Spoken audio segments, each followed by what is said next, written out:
We're on. I must have clicked go.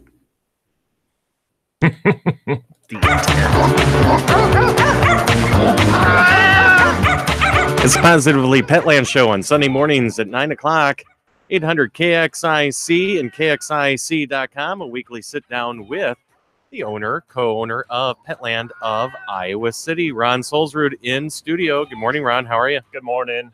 Doing fine. How's Jerry doing this morning? Wonderful. I love these cooler temps. I'm done with the 90-degree weather. And people always not necessarily argue with me, but it's one of these things where people bring it up to me and say, okay, well, what would you rather have? Would you rather have it be 90 degrees or 30 degrees below zero? And I always go, why does it always have to be the extremes? I like my fall, 46 in the morning, 55 during the day. That's my wheelhouse. Maybe I should move to LA. No, are you saying that you like the variety from... I like you, when it's fall, be fall. When it's summer, be summer. Yeah, well, I don't like... Once it gets above about 72 degrees, I don't like those temperatures. I know that's kind of crazy, and I should probably move back to, not back to LA, but I should probably move to LA, is once it gets too hot and I start sweating, that's enough. Yeah, was it Hawaii is like almost a permanent 70 degrees. I would take that any day of the week. Aloha. But cooler temperatures, changing of the season, changing of the guards, if you will. And that's your store changes, right? So now we're into full football season, and so you have different apparel, you have different things going on. What's happening at the store? Oh, we're doing our buy 10 get 1 free on all of our dog food. So it's still going on. Streamers still fall out when you get that free bag, and people love it. And then we have that $5 nail trim. So if you, hey, I'm a little bit squeamish on doing that, for my dog and all that, come on in, bring your vaccination records, and we'll get it done. No appointments necessary. If you got your dog from Petland, bring them on in because it's free. So just get her done. And then we have specials. Oh, some really cool specials that we put on for our customers. All those natural treats. So like the bully sticks and the bones and the tracheas and all those different things that are all natural. We have this big bin, wooden bin area now, and you can mix and match. Buy 4, get 1 free. What we're trying to do is you get that one thing, fine, but try something else and mix and match so that your dog has a variety of chews that are not only good chews to get that chewing instinct out, but also nutritional as well. So check out that. And then we got some other specials. We got $1.99 treats if you buy 3, kind of a thing. So there's a lot of specials. Check all that out. And it's good to have that variety of chews also, because sometimes they chew with their back teeth. Sometimes they chew with their front teeth. Sometimes they nibble, and they just kind of tuck and pull. But with a variety of chews, and this is one thing I learned with my dog is, I would buy 1 toy. She would have it destroyed in about, a couple days. If you have a variety of chews, it's more money. Yeah. But it gives the dog a more variety so that they just don't dive into one thing and absolutely destroy it in a couple days. Right. You hit it right on the head. So many people will buy one thing and then go, well, I'm not going to do that again because my dog, chewed it up in 10 minutes. Get a lot of things. I always say, and I know this sounds like a lot, but you can work your way up to it, is get 20 different chews for your dog. And you're going to find that things last longer because they'll go from one to another.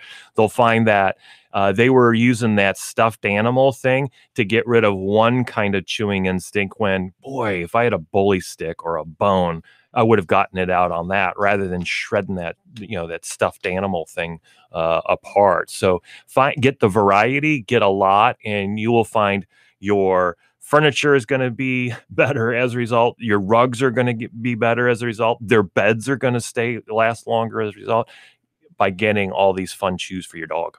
And the dog is happy then.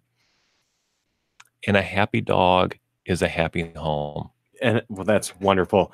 So that goes back to kind of what we are setting up, and I'm waiting for you to transition into. You seem distracted, but I'm not sure where you're at right now. Oh, let's talk about the breed of the week. Oh, that would be the Frenchie.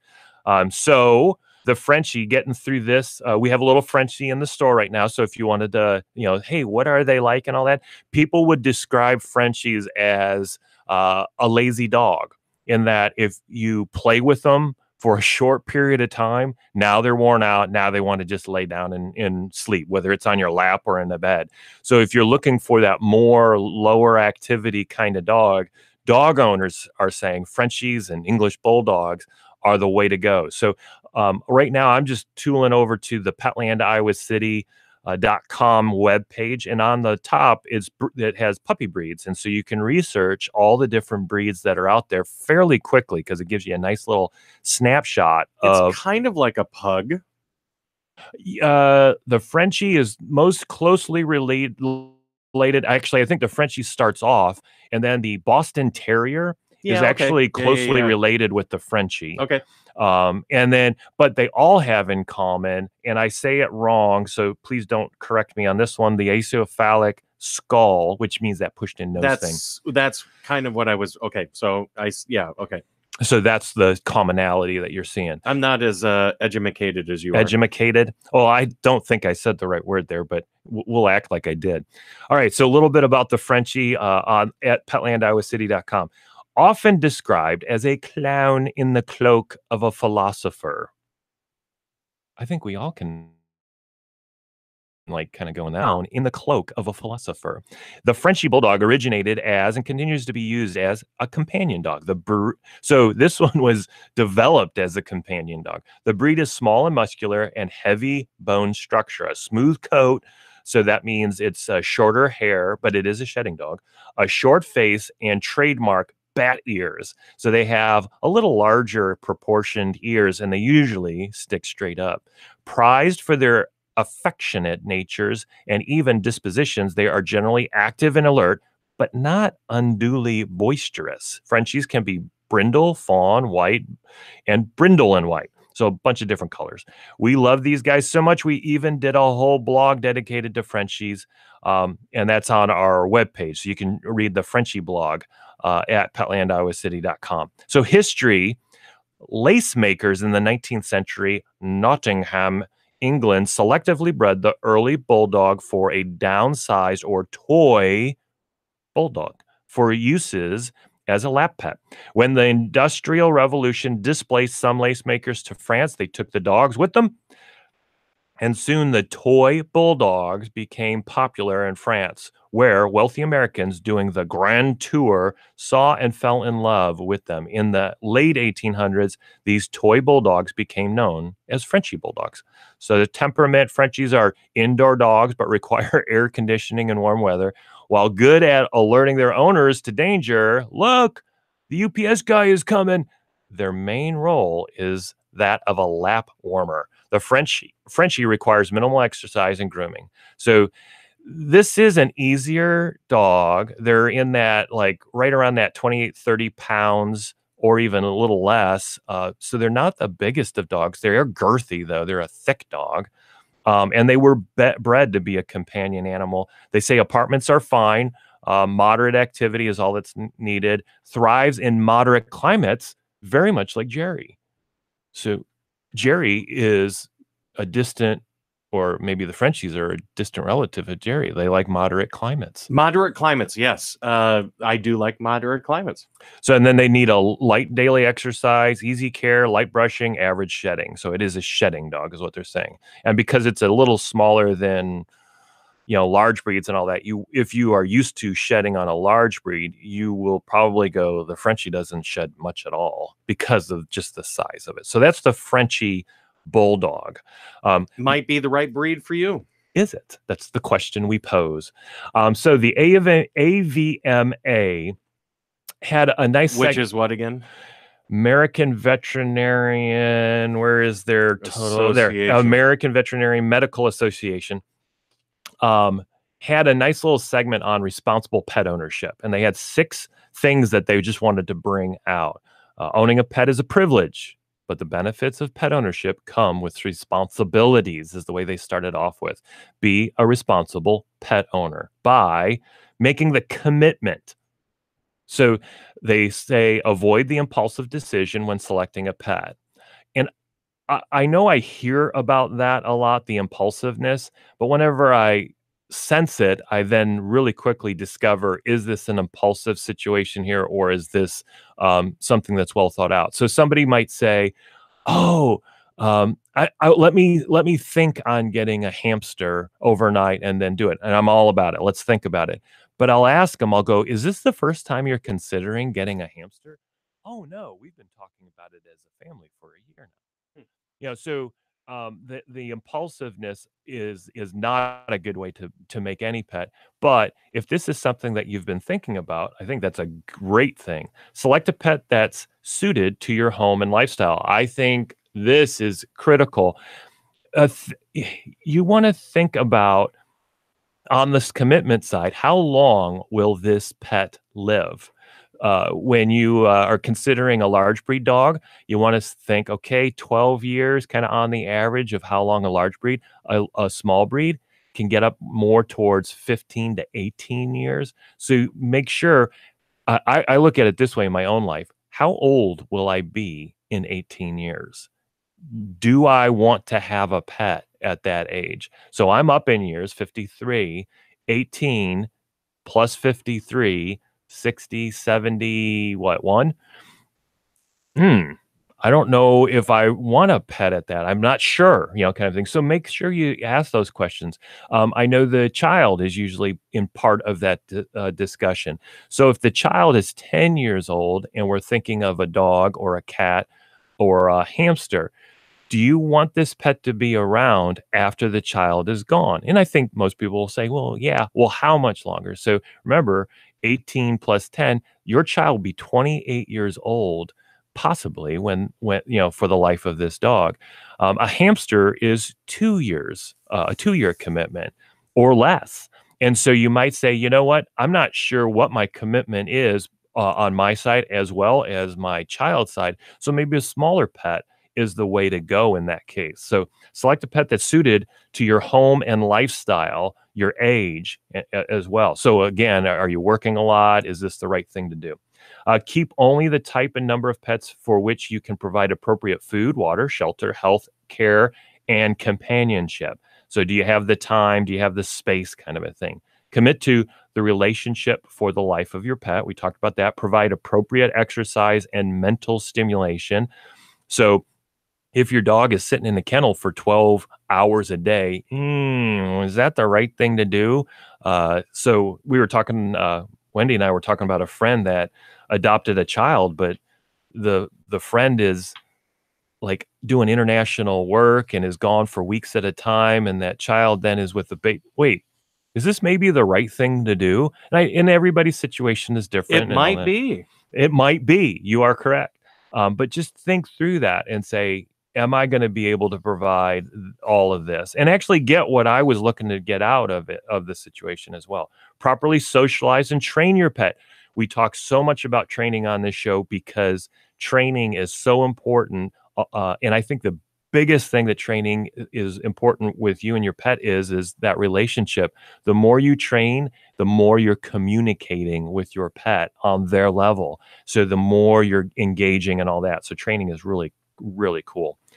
Invest is the second topic. And I think we're going to go a little faster here, Jerry, for your benefit. Are we on number 2 or number 5? We're on number 2 of 6. But we'll go faster. Invest. Recognize that pet ownership requires investment of time and money. So understand that. A fish is less expensive, probably overall, than a dog or a cat. And the investment in veterinarian and all that kind of stuff and healthcare is going to be less. Even budget for potential emergencies. What if something happens and requires surgeries? Again, dog, cat are going to require more than a fish or, kind of a situation. And then number 3, obey. Clean up after your pet. So if you're going to go for those walks, take the bags with you. Understand local ordinances as far as licensing, leash requirements, and noise control. If you're in an apartment, be very respectful for the people around you. I was in a rental community over the weekend, and I know that rental community allowed dogs. I was so proud of those rental owners or of the apartments. I didn't hear one dog. When I went outside, I saw the dogs running around. They were letting them out. They were running them and all that kind of stuff. But when you were in the apartment complex, I didn't even know dogs were in any of them because I couldn't hear any of them. So that was, they're doing a really nice job. Let's see. We're on 3. Obey. Don't allow your pet to stray or become feral. That is what we were talking about at the front of the show with cats, just letting them out the door. Hey, that does have consequences. Number 4, identify. Make sure your pet is properly identified through tags, microchips. Here, the veterinarian, or tattoos. I don't know if they mean a tattoo like I'm thinking a tattoo. My first poodle, or I guess the poodle that I grew up with, was a show dog, and so it had a tattoo underneath its, I think it was his right ear. Was it an emblem, or was it like a couple of dots, or? Well, so think of how farmers mark their that's what I was thinking. Their cattle. Obviously, it wasn't a brand, but it was a tattoo underneath its ear. Nobody tattoos pets, right? I don't know anything about that one. This was 40 years ago, so I can't say exactly what the method was back then, or who did it, or whether or not it was an accepted practice. I mean, think about all the accepted practices that we did 40 years ago that aren't acceptable today. Yeah. But yeah, he had a tattoo underneath his. I'm pretty sure it was his right ear. Then under this identify, we were talking about tags and microchips. Make sure you keep the registration up to date. That is. Here at Petland, we register every single microchip for every pet that goes out with a microchip, which is all of our dogs, all of our cats. You got to keep that registration up to date, because if you move, your dog gets lost, they're going to call that last place that you're in rather than the current place. So make sure you keep the registrations up to date. It's usually pretty easy too. Once you tap into it, you go, oh, it was. Put my email in and change it and get her done. Number 5, limit. Don't contribute to our nation's overpopulation problem. Limit your pet's reproduction through spay and neuter, containment, or managed breeding. On the dog side, spay and neuter has actually made huge inroads. 80% of us spay or neuter our dogs. We're not as good on the cat side, so we do still have a little bit of an overpopulation across the nation on cats. But in the dog side, we're actually getting that under control in most areas, but there are some areas that we still have overpopulation problems with. And then 6, prepare for an emergency or disaster. So especially down south with the hurricanes, up north, just have an idea of what you're going to do if a tornado hits. Am I going to bring we've had the debate where the tornado warnings go off. We run down into the basement and we go, where's our dog? Where's Callie? Where's Susie? And we're like, do we go back up and get them? Yes. So make sure you have a plan. Don't wait until the event and then start asking the questions. So think those through as far as being prepared. I try to keep it simple. Yes, go back up and get your dang dogs. Real quickly. But it would have been better if you thought about that as you were running down. Susie, Callie, come, and we all run down together, kind of a thing, rather than having them cowering in the corner. So do we have 2 minutes left? Yep. All right. Taste of the Wild is the dog food of the month. We went through training and we had a really good time of talking about how that impacts how you can train your dog. So you can look at our previous episodes on YouTube by just searching PAWSitively Petland Radio Show. Taste of the Wild is a dog food that we've had in our store for a long time. And I just wanted to review real quickly. I use Dog Food Advisor as a touch point. I don't think they're the all-inclusive, but I think they do a nice job of comparing dog foods in a very consistent way. So they consider Taste of the Wild in the different flavors that there are, from anywhere from 4.5 stars out of 5 to 5 stars. So they have a really high rating for Taste of the Wild. A little bit that I know about Taste of the Wild is they do not put money into marketing. So you are not paying all those additional costs that marketing puts into, that other brands put into the marketing aspect. So that's actually a pretty cool thing. And they've really caught on. So a lot of people are buying it and getting that benefit. It is one of the lower costs for quality of food. So what do they say about the quality? They got protein, we're looking at right now just the data on Taste of the Wild Southwest Canyon. 32% protein, and I know I was looking at other bags, so you're getting anything from 28, 26% up to 32%. That's a pretty high protein. They're going to base most of that protein on meat, which is critical. If you base the protein on grains, which is what you see in the grocery store, their protein values utilize a lot of grains to get that protein up. Your dog metabolizes the meats much more completely and better if it is in the meat category. Again, a quality of Taste of the Wild. Fats are in the 17%, which is right in line, and then carbs are at the 43. They have a list of all the things that they're liking about the food. I'm looking at what are they? Gosh, they're not concerned about much at all in Taste of the Wild. That is why they're putting it up there, which is funny. Normally I see some things like beet pulp being concerned about. Beet pulp is something that is used to increase fiber, but the internet has said they don't like it because what else do you get from beets is sugar, and they think sugar is in the diet. They're only using the beet pulp as a fiber source, so it's real good. They have nothing bad to say about Taste of the Wild.